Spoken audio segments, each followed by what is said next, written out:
Hi, Ife. Hey, Vivian. So, on our last podcast episode, I came away from that feeling like really energized. We talked a lot about people's individual spheres of influence, like who and what you can affect just on your own. And I thought that was really cool.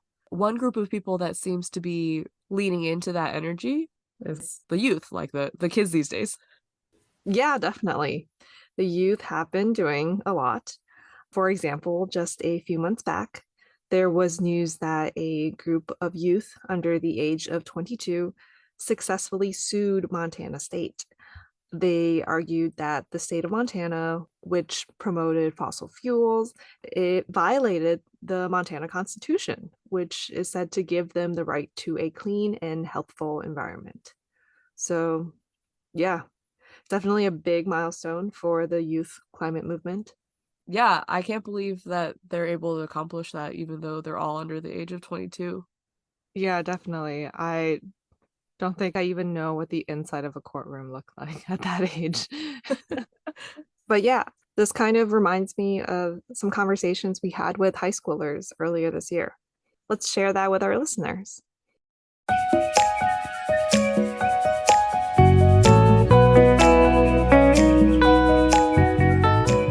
Hi, and welcome to the Keep It a Cool podcast. I'm Yifei Huang. And I'm Vivian Patterson.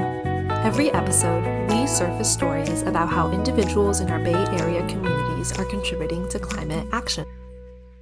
Earlier this year, Wendy and Vivian talked to Purva and Alex Wagenfeld, two high school climate activists in the Bay Area. I'm Purva and I'm a sophomore from Cupertino, California, and I'm interested in climate action and environmentalism. I enjoy working with local organizations to do cool stuff related to becoming more sustainable. When did you get involved in climate advocacy? Like, when did it first pop up on your radar?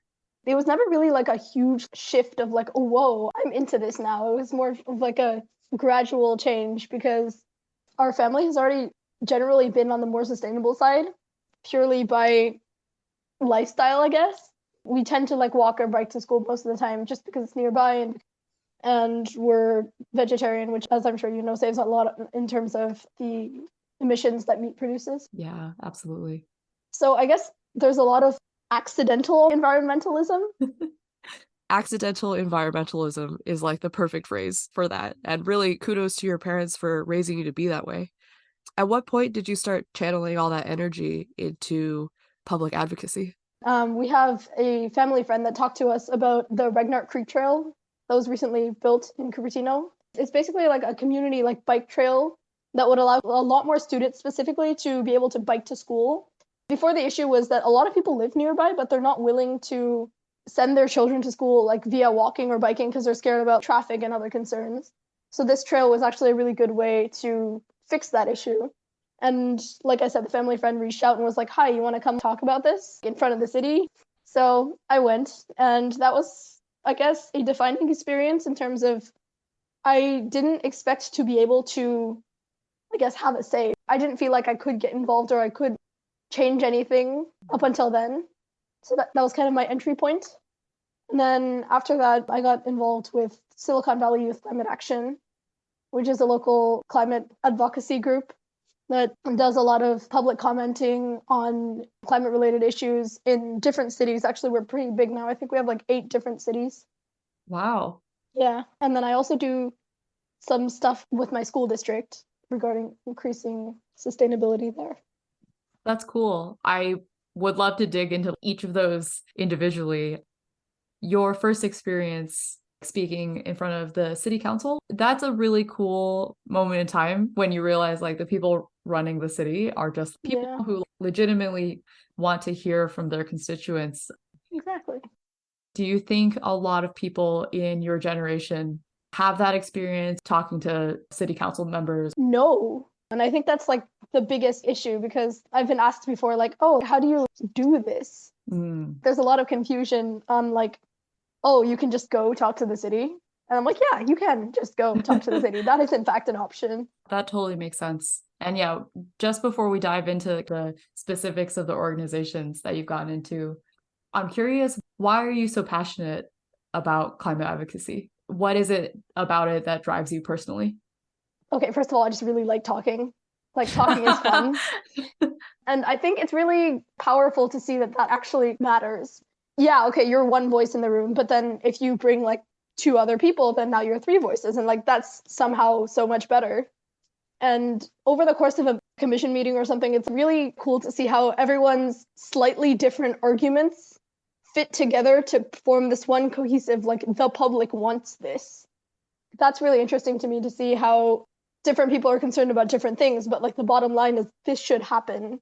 And it's also kind of interesting to see how the opposition has their reasons as well.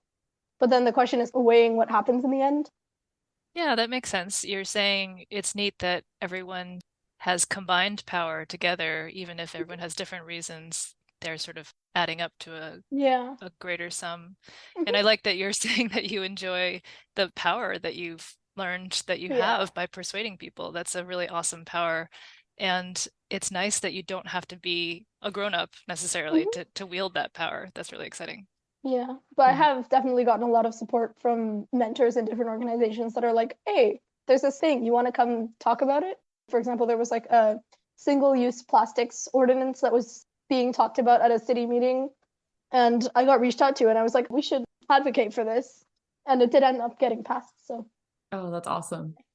Do you have the sense that people are more or less willing to listen to what younger people have to say? Curious what your experience has been. Sounds pretty positive. Yeah, but I think, again, that depends on the specific situation, because in my case, I'm not the only young person in the room. Like there's usually multiple of us. And I think that the fact that we go in like a little bit prepared, like we do a little bit of light research, like what exactly are we advocating for, and we come in with reasons.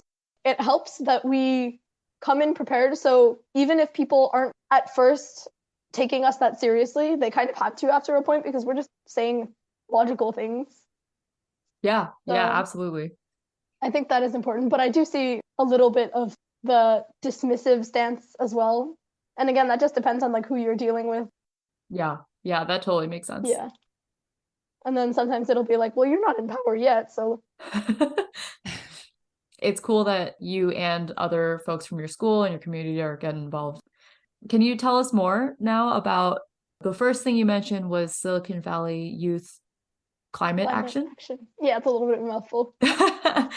That sounds really awesome. What kind of things do you do for them? What kind of projects are the organization targeting? So actually, SVYCA, which by the way is a lot easier to say. SVYCA, okay. yes, we're doing it. We go into like city meetings in our respective places and advocate for important like ordinances and things that we want to be passed. So that's one part of it. There's public commenting. Then the other thing is we do a lot of work with education specifically, and that's maybe a little bit easier for youth to get involved with because it's in schools. It is for me in the end. We're currently working with our district to try to see if we can get some more substantial climate literacy into our curriculums and things like that. Because currently we have AP Environmental Science, and I think that's it. No one ever mentions it anywhere otherwise. We're trying to change that, and we have a couple teachers on board so far, which is cool. But yeah, that's one thing that we're working on. The third, I guess, major thing we do is outreach/events. So for example, recently we did some really cool Earth Day events across the district. And then we also do like the annual like Earth and Arbor Day festival.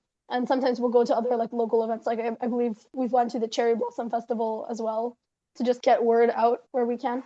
Yeah, that's cool. That is 3 fairly different goals that the organization has. Is it mostly student run, or are there mentors and organizers who are there more on a full-time basis? It is mostly student run, I would say. Like I said earlier, there'll be like people that tell us where certain events are happening, but the majority of it will be we hear about something and we're like, okay, we'll like take a meeting to discuss it, and we'll be like, how do we want to structure our argument? How do we want to present this? What are we arguing for, essentially? And then we'll go and we'll do it. Or in terms of like events or something, that is largely student run. That's super cool. And clearly this group has grown a lot in the last couple of years. Students are so enthusiastic about it. Do you have a sense of like what most people who join are motivated by? Um, Is it like existential fear of the next 50 years? Is it just like I would hope not. right? All of us are really worried, but not scared necessarily about the climate crisis. We're like, oh, this is bad, but we can do stuff about it. There's this phrase, I think it's called like climate doomerism, Yes. where it's like, we're all going to die, basically. So I really don't think that's helpful at all. I think what drives most people at SVYCA would be focusing on the second part of the sentence. Climate change sucks. Yes, I agree, but we can do something about it. So we have been trying and have succeeded in doing a lot of things in terms of passing like local policies and trying to just get more people involved and trying to educate more people. So I think that's what drives us, is just like, get the word out, guys. Let's change some things. Yeah. It is really heartening to hear that so many people are so motivated by climate change. And it also boggles the mind that I regularly talk to older people and like, they're just like, yeah, it's happening, but like, what can I do about it? Or like, it's like happening really slowly, or like somebody else will do something about it. So yeah, sometime like late last year, we actually got the opportunity, and this is where I met Wendy. We got the opportunity to speak at a senior center, I believe it was. And it was really fun because we basically got to go and answer questions about climate change and climate literacy and what our organization does. And what was really eye-opening to me about that experience was two things. First of all, I thought it was kind of interesting, the like generational gap that you see. Most people in my generation will like at least be like, oh, like I know what climate change is. I kind of know how it works. But I feel like in older generations, you even have to take a step back. Another thing is that like people in my generation, again, are more likely to be able to list some basic steps that can be taken, at least at an individual level. You should like walk or bike where you can, try to conserve energy where and when you can. So I think that difference stood out to me pretty clearly. And that's part of why I think climate education is growing increasingly important. Obviously, with more people supporting something like this, you get more things done. So yeah, and then the second thing that stood out to me was that it wasn't a flat line of like all the people didn't know what was going on. Like I was able to meet some pretty cool people. We did some breakout sessions afterwards. And it was really cool to hear about how people, even in senior centers, are pushing for energy efficient heating systems. So there were some people that did go the extra mile and started talking about what they could do at more than a personal level, like an institutional level, to try and combat the issue. that's really cool and also heartening. Going back to the other organization that you had mentioned before, you said you were like really involved in the climate advocacy group that's trying to change things that are specifically at your school. Yes, that is correct. So it's called the FUHSD Sustainability Commission. And what we aim to do is form this bond between student representatives as well as the staff that are involved. So for example, we have our district facilities manager on board. So he'll come to meetings and then we'll kind of talk about what each school is doing individually to try and like combat their own emissions or other negative impacts that they're having. So for example, last meeting we were talking about how different schools address waste. How many recycling bins do you have compared to how many trash cans? Because high schoolers are the type of people to put non-recyclable things in a recycling bin. So there was also some talk about that. And I think a lot of it is we connect people from different schools and we connect them with the like admin, with the staff. And we say, okay, now that we know that this is an issue at this school, we realize it's also an issue at all these other schools. And now we can talk to the admin to see if we can reach a solution. That's fantastic. On an earlier podcast episode, we had talked to somebody who works in the recycling education and outreach. And it's not just high schoolers that put things in the wrong bin. It's everyone. And it does make sense that like if you start in high school, if there's like clearly labeled bins, availability of recycle bins, signage is what she recommended, then like that has like great impacts for down the line, right? Exactly. And also what you mentioned, like the ripple effect, kind of all schools have some similarities. People have to throw stuff away. So it totally makes sense that this would be a good avenue to pursue. And there's a lot of other similarities slash differences that can be drawn. A couple meetings ago, we were talking about how we can address like litter on campus, for example. And I had already had like some idea of what could be done about that because I'm the kind of person to send an email on a whim. So a while ago, I learned about this really cool startup that does reusables as a service. And I was like, wow, we should do this in schools. So I reached out to them and we did a little bit of talking about how that could be done. But then ultimately, due to some technicalities with the food program, like not being able to accept funds or something like that, we weren't able to actually bring it to fruition, which is a little bit sad. But it did teach me a lot about how to talk to people in charge and how to get to the point of like a proposal at least. So that was something that I did share with the other schools as well. And we do have another lead on that. So I think we'll definitely be trying to talk a little bit more about that, but we'll see how it goes. It's so wonderful that when you see a problem or something, you just seize that opportunity. You're like, yeah, I'm going to send that email. I'm going to make a difference. I'm going to do something. That's wonderful. Yeah. You had mentioned that there's a lot of good mentors in the community out there before. Do you have any advice for older people of like how to help support their children, their mentees, people who are younger than them who are just trying to get involved? Do you have any advice for these people? I guess the biggest thing I would say is, first of all, you are over the age of 18. You can vote. Congratulations. Because that's one of the things that, like, for all of our advocacy and all of our like outreach, we can't do yet. We don't have the power to actively ourselves vote. So instead of that, we try to like live vicariously through others and teach them about climate issues so that they can vote in lieu of us.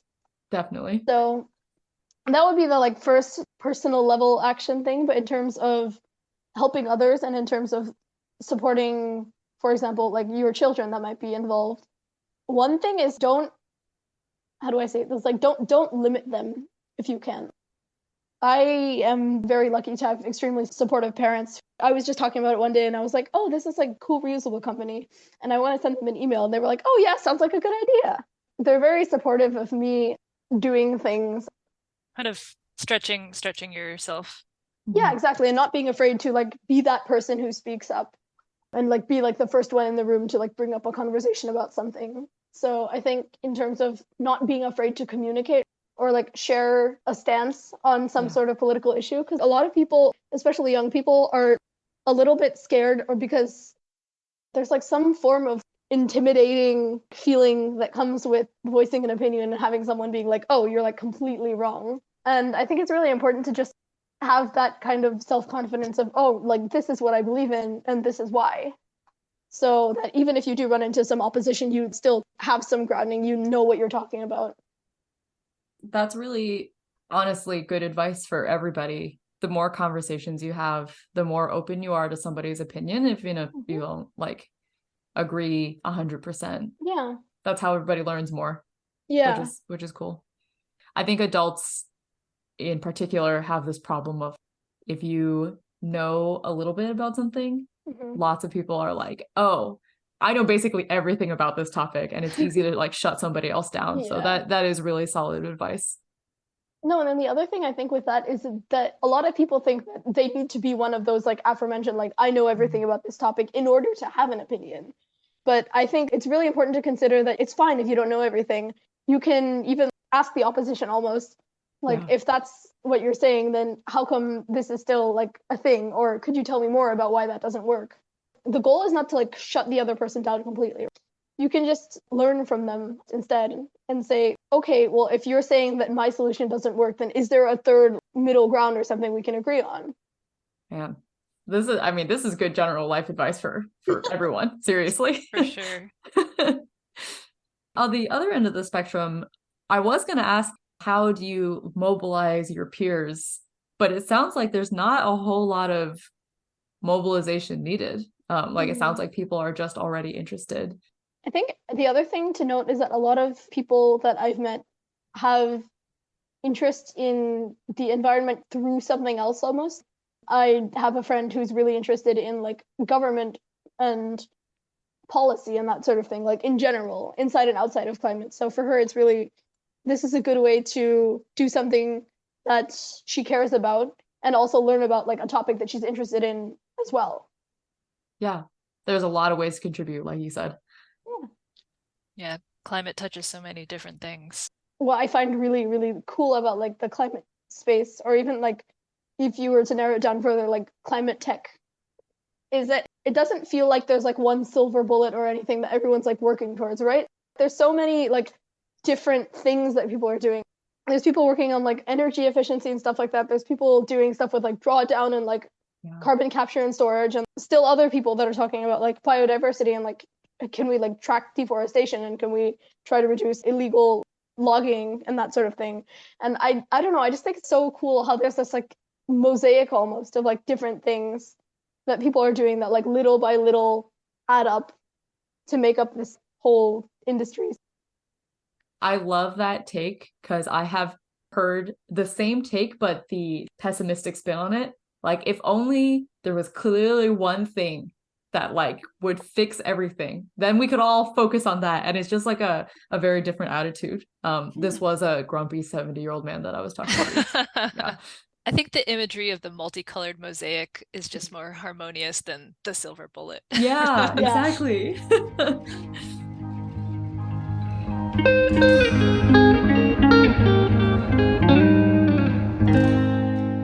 My name is Alex Wagenfeld. I'm 17. I'm a junior. I attend the Nueva High School in San Mateo, and I got really involved in climate action. Started to in 9th grade, and so I've been ramping that up and dedicating a lot of my, I guess, high school extracurricular time and like my high school life to climate action in different ways.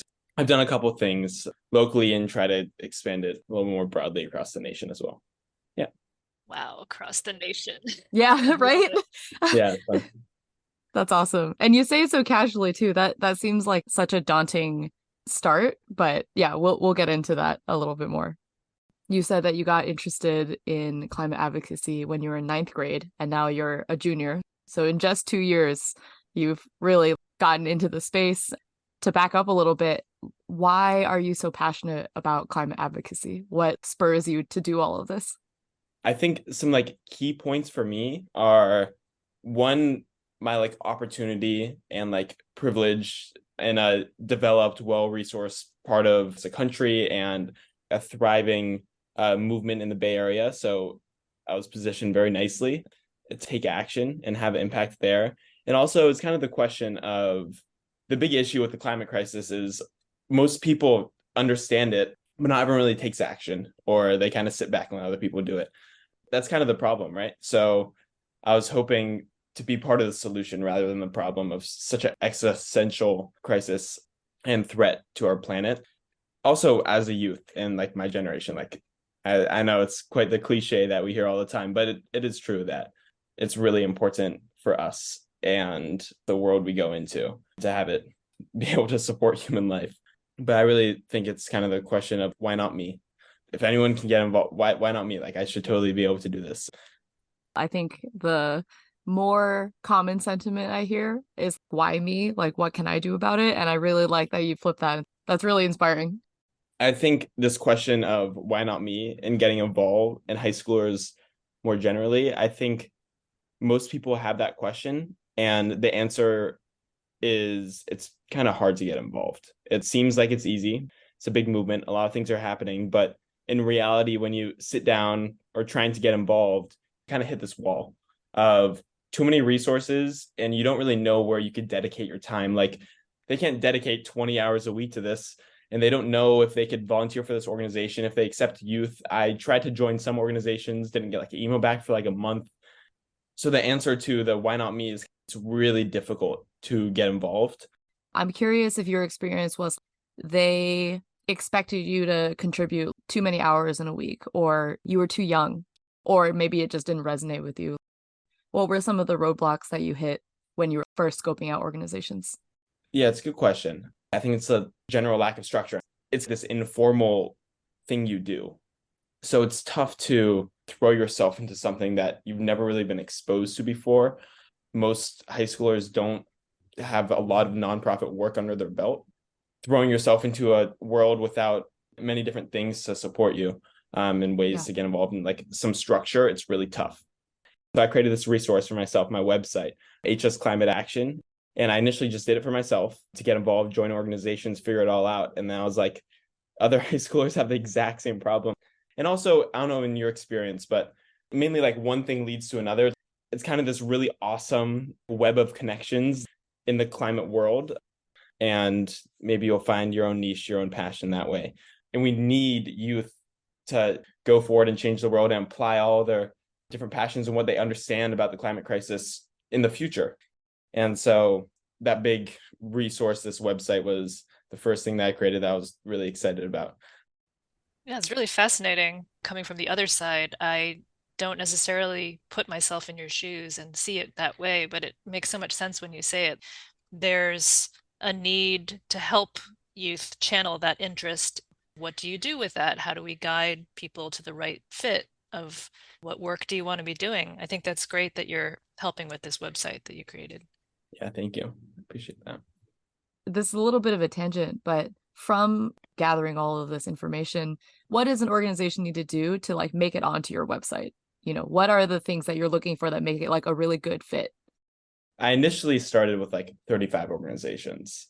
When I reached out to these organizations, if there was a large piece of it that was youth focused and they dedicate a lot of time to youth, I mean, some of these are just youth-led organizations, so it's like that's perfect. That was a big piece that I tried to focus on. I also tried to kind of diversify the categories of these organizations. After talking to these people and emailing with them and reading their mission statement, I kind of put them in different categories, like decarbonization policies are a really big thing, clean transportation, climate education, all these different things. And I wanted to hit on all of them because people have different passions and different things. Me personally, I align really well with like Actera's ASAP program, which is public speaking at city council meetings. I love that. I really enjoy public speaking. I enjoy all that. But like my friend who's been trying to get involved as well, he's just like, this sounds terrible. And so there's like, they just don't enjoy public speaking. So it's important to have all of that. And a really big thing is when I reach out to the organization, if they responded to me and they were active, that was key. There's a lot of ways to attack the problem. I identify with your friend. I would not really enjoy speaking in front of a lot of people. It's difficult, yeah. Yeah, but there's other ways you can get involved that are a little less on the spot or in the moment. Yeah. Alex, you mentioned that youth-led organizations are getting more common. Tell us a little bit more about why youth-led organizations are so cool. Because the people behind it are seniors and juniors and some sophomores that know exactly what needs to be done. And it's really fun working with, I guess, this community of Bay Area youth, just all really passionate about one thing. It's really fun. But also the more structured organizations are amazing as well for many different things. Like the ASAP program, that would be tough to do if it was youth-led because you need someone that's constantly figuring out where everything's happening. It would be difficult. And so there's definitely many benefits of having both of these exist. That makes sense. It sounds like it's nice to have that community with people your own age, but it's also nice to have the expertise for someone who's been in it for like 40, 50 years. Yeah. I mean, I was listening to Biden speak about like climate change recently. It's like it all stems from the youth and youth do everything. But in reality, it's the youth put a lot of pressure on it, but all of the power is held in the older generation. And so there needs to be collaboration between the two. And that's kind of where the sweet spot is of the strongest climate advocacy. When you're talking to somebody who is way more experienced than you, whether that's somebody in the climate space or older people who like may not think of climate change as this problem, I'm curious what your experience is like talking to both groups of people. There's a couple ways to go about attacking the existential threat of climate change. And the one that we've been hammering down is the science aspect of it, of it's happening, it's real, it's been proven by all these scientists, it's this thing that we all should act upon. And it's worked, but it hasn't really mobilized to the masses that we need. And so there's kind of the opposite side of the psychology of just like humans, what our beliefs, what our preferences, what our tendencies, because the science side doesn't really work all the time. So we need some connection between the two. Talking with these people, I always find new ways to understand the psychology and like think about it. I love hearing everyone's different opinions about it, even if they're climate deniers. I'm curious how your belief was shaped that way and where did that come from? Because if we could hammer down where that came from and really understand that, then that's kind of where the change needs to happen. Hopefully you'll push them a little bit more in the belief of climate change is a problem, but there's always so much to learn from many different interactions. I mean, I love speaking with people that are equally passionate and care about it, but it's also really important not shielding yourself from the other side of things because it needs to be a big communal effort. Yeah, that's very well said. It's not always an easy conversation, but it definitely seems like something you're really passionate about. Do you feel that some of the recent storms or fires or other kinds of disasters that have been exacerbated by climate change, are those a way into talking with people from a sort of emotional perspective as opposed to just the pure science? Yeah, there's like repetition of fires, storms, threats, and it gets repeated over and over again. It kind of loses its punch. It doesn't really resonate as much as the first time. You like kind of become numb to it, but people who experience it, the emotional side of climate change is really big. I think we talked about this on an earlier episode where it's like we have a visceral reaction, like a deep-seated reaction to something in the moment, and then it will fade very quickly. Like there's not as much time spent in that difficult spot. I think maybe because people don't want to have to cope with it or, it's difficult. It's kind of counterintuitive in the sense of you put so much doom and gloom there. It's kind of like, well, we lost, so what's the point? Yeah. You need to pair that with a lot of successes. Bringing that positive spin hopefully will keep people coming back, right? Like, Yeah. This feels good to be part of this community, to work together on something that's bigger. Yeah, totally. I guess on that note, I'm curious if you personally feel like the folks in your community are helping you achieve your goals, and by doing that, achieving bigger climate related goals. My parents have been very supportive of my efforts, but they don't lead and create new paths. But my teachers and other mentors in the climate space have definitely done that, and it's been really big. I have two teachers. Their names are Jeremy Jaquo and Sarah Koenig, and they teach climate-related topics in school. And it's really interesting having those conversations after class with those teachers about these topics and hearing all these nuanced perspectives. And it's really interesting to kind of hear what they think about certain things and also areas for growth and where they think we need to go. I was able to go to DC with this organization called Schools for Climate Action, a group of, it's like 200 students over like 20 states in America. And we all co-wrote these two House resolutions, one about mental health and climate change, another one about the importance of climate education. And then we went to DC and presented it to the House, which was pretty cool. And that connection happened through my teacher, Jeremy. They are engaged in all these different areas. There's a lot of connections that can happen. In ninth grade, I had this summer program that got me really excited about it, climate change. And this was through one mentor that's been my mentor throughout this entire thing. His name is Zach Brown. It's this program in Southeast Alaska at Indian Islands. And it's like this experiential learning program where you're immersed in the nature for like a week and a half. And he does all these different climate lectures and talks. But also he's so passionate about it. That passion really rubs off. I think that's been really big to stay passionate about things surrounded by adults that are also really passionate. I'm sure that goes both ways. Also, these folks who are your mentors and really supportive of these programs are inevitably very hopeful that you and your generation are going to take that mantle on. So it's definitely a symbiotic thing. Yeah, totally.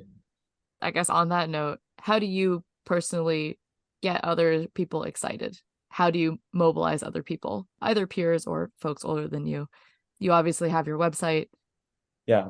This website is kind of one of those things that you can't really see the impact. I mean, I could see the viewers. I've had almost For sure. Like we're going on 1,000 like people viewing this website. Congratulations. Thank you. It's a good amount. Like that's hundreds of youth in the Bay Area seeing this website and getting involved. I was speaking with some people at these different organizations and they're like, yeah, people got involved through your website. I'm like, really? that's really exciting. Who are they? And they listed like 5 names I've never heard of ever in my life. And so Amazing. I think it's become a little bit more viral. That's like exactly what I hope for. Connections of connections that I don't know that aren't in my circle are able to see it. And so that's been really exciting.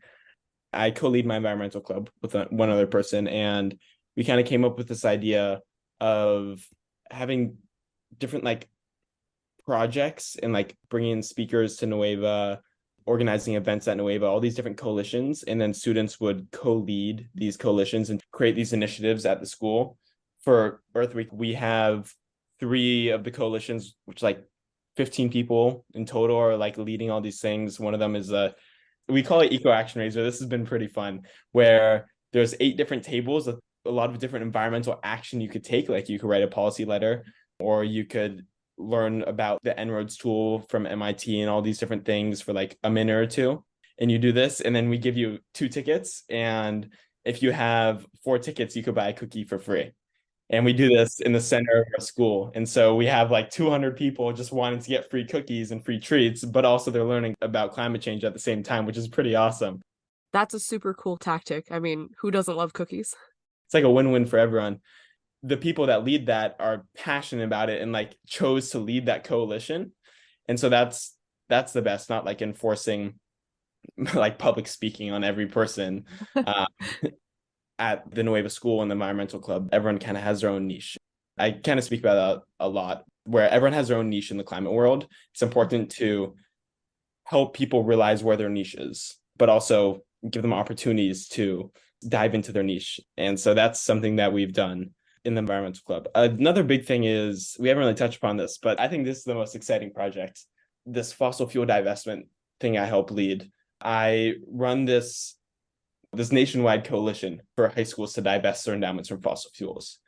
And so I was just on a call with Exeter and Andover about like last week, and now we've gotten them to co-lead the East Coast side of the coalition, where they're reaching out to all these different East Coast schools to get involved. And we do these calls with these people and try to make it as simple as possible, because endowments, finances, the stock market, divestment, there's a lot of words that if you haven't been exposed to that before, it's really tough to latch onto.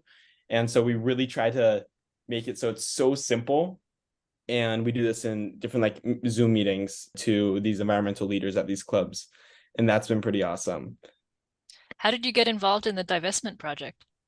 It's been going on for like 5 years at Nueva to have our endowment divest from fossil fuels. And I learned about this sophomore year. I was like, this is up my alley. I want to get involved in this. It seems like a pretty exciting thing, because you're getting like millions divested from fossil fuels, which is much more money than any high schooler has. So I got involved there and learned from the amazing co-leads that graduated last year. And from there, I was able to co-lead this with a few other members that were also really passionate about it. And so it kind of just started keep on going. And the coalition was a new thing that happened this year. It's been a lot of work in the past 3 months to kind of get it off the ground. It's like running a mini startup, but very, very quick. So there's a lot of time dedicated to that. Are you at the point where you're actually in touch with people in the administration about their financial choices, and what's their reaction to this?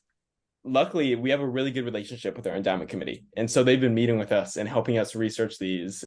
It needs to be collaborative, we think, at the high school level, or else it's going to be really difficult. So we've been lucky to have such a pretty awesome endowment committee. So that's been a big success that happened like 4 months ago. The Menlo School, we wrote a really big, like 15-page policy report about divestment at their school and address all the different arguments, the slippery slope, the financial impact isn't really there, where like it's more of a social movement, and they're beginning to implement that policy. So successes have been happening. The coalition has like formally been established. We have 15 schools, 12 actively meeting with their endowment committees and heads of their school to pressure divestment of their school. I also was just on a call last week with the person who, the equivalent of like someone kind of managing the divestment efforts on the university level.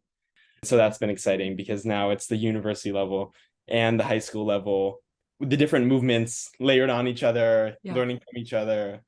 Love that. Fantastic. I can also see this having a pretty big ripple effect because you guys have a good relationship with your endowment and financial team. You guys are getting really good information that you can then pass on. Like, here's the template, basically. Schools are already doing this. You got it. You hit the, whatever the saying is, nail right on the, I don't know, head. I don't know. But that's kind of been our idea.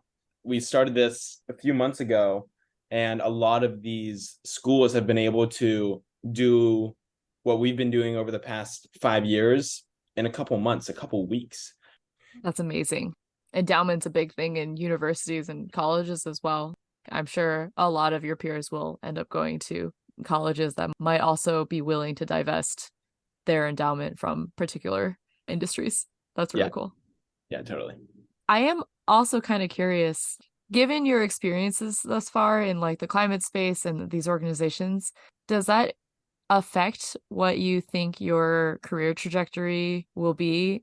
Yeah, I think the most impactful things will be the conversations that I'll have with other people because of my understanding of climate change and learning from other people and then helping to shape new beliefs. I definitely want to do something in the environmentally focused world, but if it doesn't happen, I still think I can have all these different conversations and actively engage in this work, and I think it'll still have the impact. And you'll be able to vote. Yeah, exactly. When we go to these city council meetings, when we went to DC, we're like, we can't vote, and we're kind of a large majority of America, and it's impacting the generation that came and vote for what they want. So that's it's your job to represent the people that aren't properly represented. Yeah, I think it's so funny that you were talking about your story of the free cookies for people who were learning all these different climate things, and you were talking about En-ROADS, and I'm thinking, I mean, how many adults have never even heard of En-ROADS? And yet you've got high school students who are like figuring out what this tool is. That's really cool that you're so well educated, and I wish more adults honestly had the opportunities to learn all the things that you're learning. Yeah. Well, the hope is they won't forget what En-ROADS is, and then more people learn about it. For those of you who don't know, En-ROADS, spelled ENROADS, is an online climate simulator developed by MIT that allows people to explore the impact of various policies, from electrifying transport to carbon pricing to agricultural practices, etc. Really, it's so cool. I love looking at En-ROADS. You always think like plant more trees, that's going to solve the climate crisis. And then it's kind of like a slap in the face.